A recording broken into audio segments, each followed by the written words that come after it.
Hi everyone, today we have a new video review, and as you can see, this time we are going to talk about quite large model. So we have another CH-54A from ICM. It is in 1/35 scale, and this time we get a helicopter with M-121 bomb.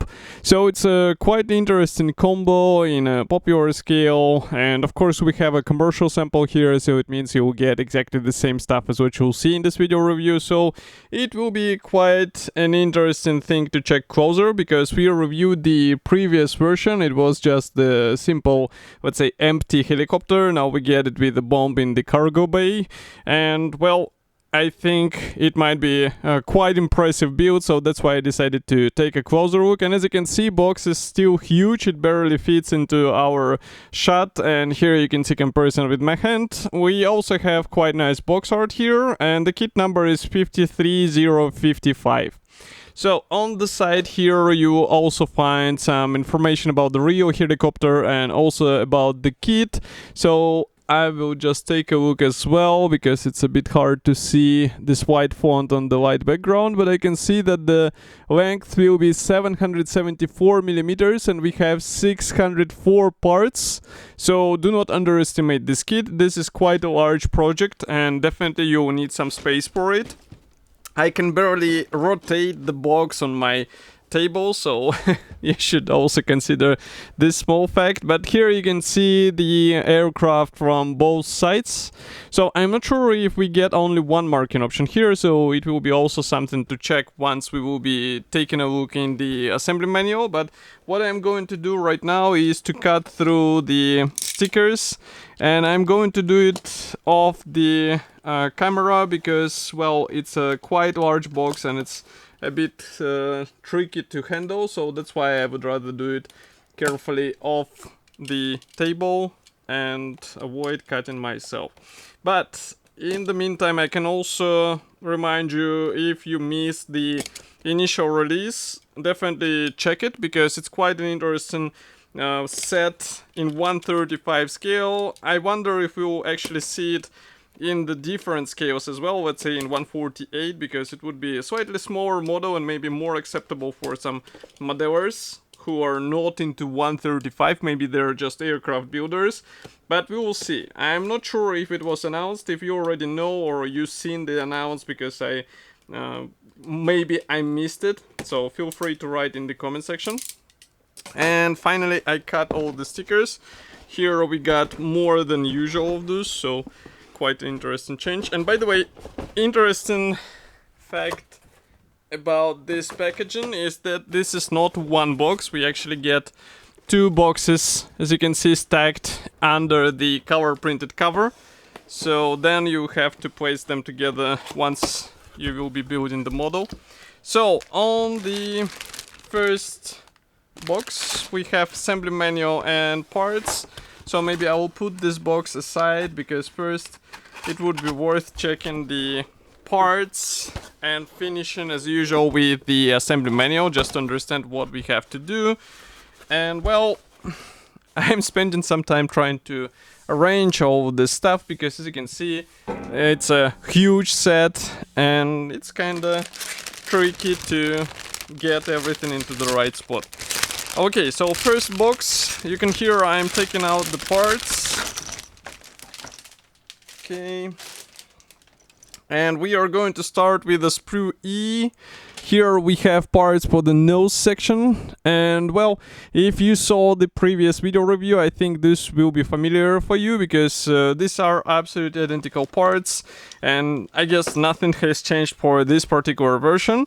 And as you can see, we have quite nice external features. So if I zoom in even further and maybe place this part in the frame, you can see that we have raised rivets and recessed panel lines.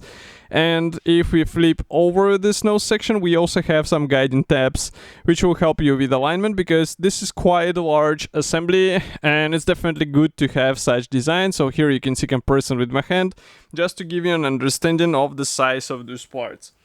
Next, we continue with 3 sprues, or actually even 4 sprues of the same type. So I will show them in a second. Here they are. And this is the sprue H. So let's check only one. Here we have various external parts as well as the internal elements for the engine, and this might look overwhelming. Well, this is I would say actually an advantage of this kit, because we get a lot of interior features and they are visible even on the finished model, so that's why it's worth investing your time trying to paint all of these parts. And if I zoom in, for example, here on the landing gear wheels, you can see they are quite nice as well. We do not have any details on the tire walls, unfortunately, even though those are relatively big parts, so it could have been pre-molded. And here you can see also some of the engine bits, so some of those might be really tiny, and it might be a good idea to handle them with the sharp tweezers, and also use the plastic cutter, the sharp one, in order not to damage the parts and to have the clean cut. If we flip it over, here again, landing gear wheels, they have this quite smart design with the raised edge. It will self-position, and also we have all the parts which are divided into two halves. We get the guiding elements, guiding pins to be exact, so it's also a good thing to have in such large kit. Okay, next we continue with the sprue G. Here we have a slightly bigger frame, as you can notice. Again, a lot of small parts. Those bits will go into the engine compartment as far as I remember. And again, pay attention to the overall alignment, because some of the structures are a bit tricky to build, so this is definitely not a beginner's kit, and I would recommend to have some experience before starting such project, because, well, first of all, it's size, which will be noticeable in comparison with typical aircraft in 1/32nd scale even. And the second is the, I would say, tricky sub-assemblies. They are tricky not because they are, let's say, badly designed, but because they are just like this in the real life. So here we continue with the interior parts. So for example, this is dashboard or instrument panel with the combing panel on top. We also have parts for the main rotor. Here is the central console. Again, some parts for the main rotor. We also have the engine parts here. So everything looks quite cool. And again, we flip it over. We have the guiding pins on all necessary parts. So this is well thought kit, and there are, I would say, no skips on the important design features. Next, you can hear I'm opening another plastic bag. So this one is dedicated to the clear parts. And of course, it's always good to have clear parts packed into the separate plastic bag, because this helps to avoid any unnecessary scratches and damage to such tender parts. You can see that molding quality is really good here, so it's just a matter of installing them and also painting them into the necessary color. And I hope that here we also get the masking templates, because otherwise it will be tricky to cut all of these sections, even though the large size might make it easier, because this is a 1/35 scale after all. Next, we continue with one more gray plastic sprue. And here we find this bump, which is the special inclusion for today's version. So as you can see, the main body, let's say, should be assembled out of two sections or two halves. We also have the separate rear section, and then we have here the parachute. And also we have the special ramp, which is used in order to attach this bump under the helicopter. Inside we have the guiding elements, so it should be easy to align these two large pieces together, but I would recommend to send them flush so that it will look like a solid body, not just like assembly of two halves together. But obviously it's up to you what you will do with this house. Maybe you will have some other plan on how to make them a bit more convincing in appearance. Next, we continue with the second box. So all those parts were in the first box, and now I'm opening the second one. So just give me a second again. Okay, so what do we have here? First of all, we have the large blades on the sprue J. Here they are. And as you can see, when I say they are large, they're really big. Here is comparison with my hand. So do not forget that they will be spanning out of the helicopter. So even though we have the length, these parts will be sticking out. So that's why it's worth remembering this small fact when you'll be searching for a space to display this model. But overall, it looks good. We have also slight sag, as you can see, and it's not as huge as it could be, but it's also a matter of checking the reference photos of the real helicopter. Maybe it is like that on the real helicopter as well. Next, we continue with more large panels. So those ones are used for the, let's say, the fuselage section under the cargo bay. So here you can see that again we have nice recessed panel lines together with the raised rivets, and the amount of the raised rivets here is crazy, but do not worry, because basically these panels repeat or follow the panel lines. That's why it will be easy to attach them. Just maybe spend some time letting those sub-assemblies to cure once you apply the glue and get them together, because otherwise you might get a really weak joint between such large parts, and this will be really crucial because well, the overall model is really big as well. So here you can check these parts from the opposite side. Do not worry about those push marks, they are not visible because this section will be closed. Okay, next we continue with another portion of the fuselage panels, as well as this tail area as well. So these parts look as large as the previous ones. Just to give you an understanding, here is comparison with my hand. And again, pretty much the same features. Attachment points are quite thin and placed only on one side, so that's also a definite advantage. And here you can see again we have some guiding elements to help with positioning. So overall, as far as I remember, this kit can be assembled as a separate sub-assemblies and then joined together, because otherwise it will be really tricky to keep everything in place in the right alignment. So that's why I'm saying it's better to get some time to cure all of these subsections and then to also cure their joint between each other. Maybe it would be also wise to add some support during this process.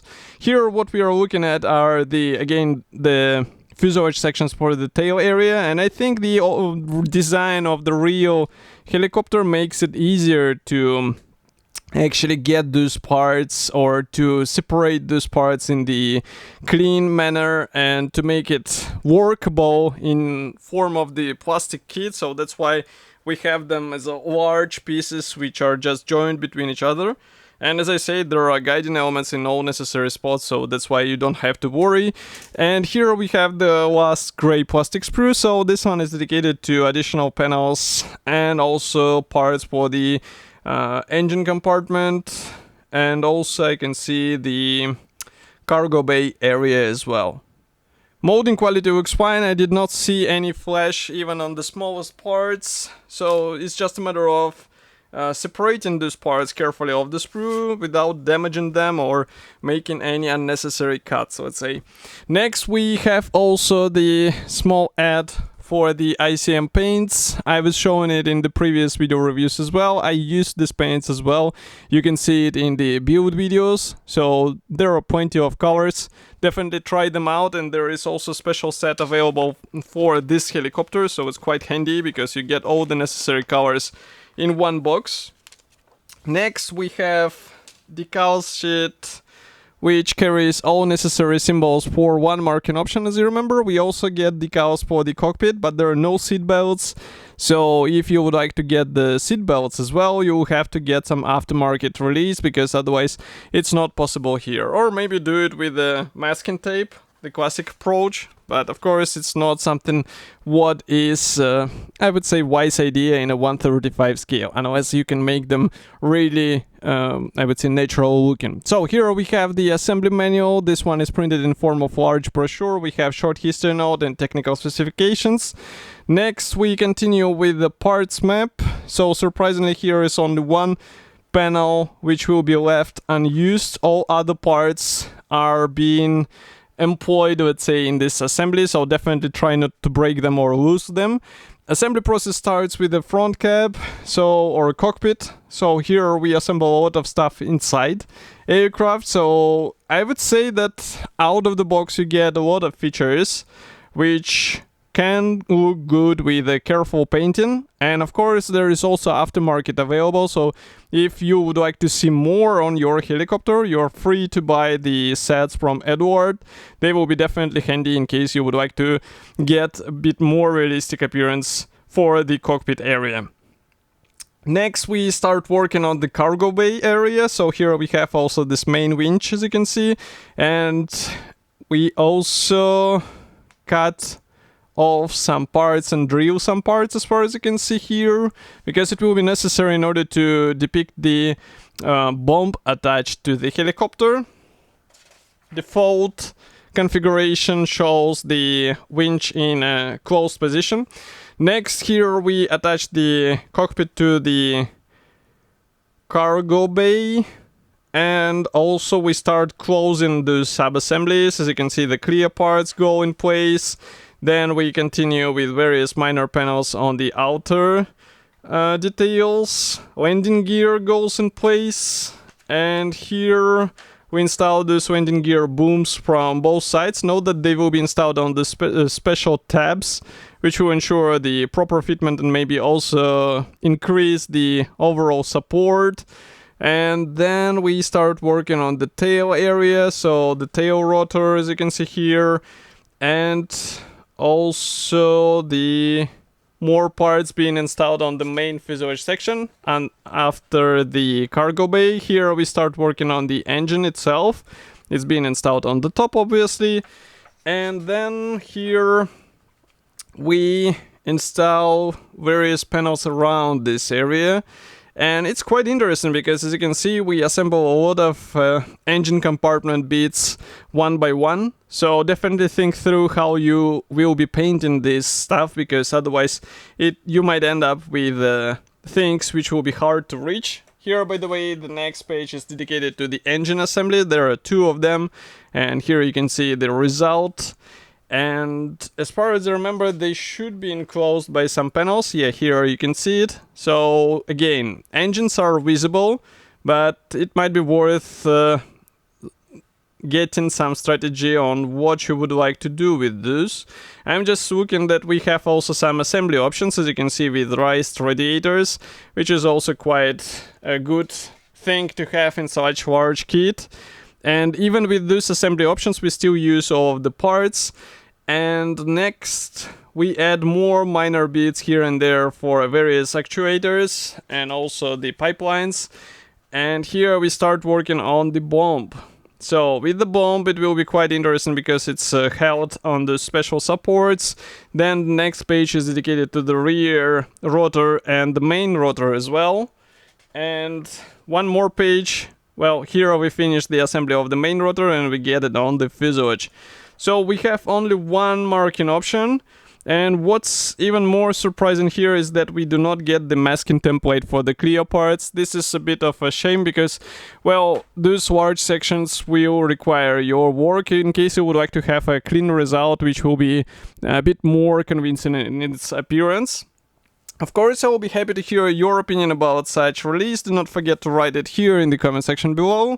If you like this video, press the like button, subscribe to our YouTube channel, and I will see you in the next video review as usual. Thank you for joining me today, and bye.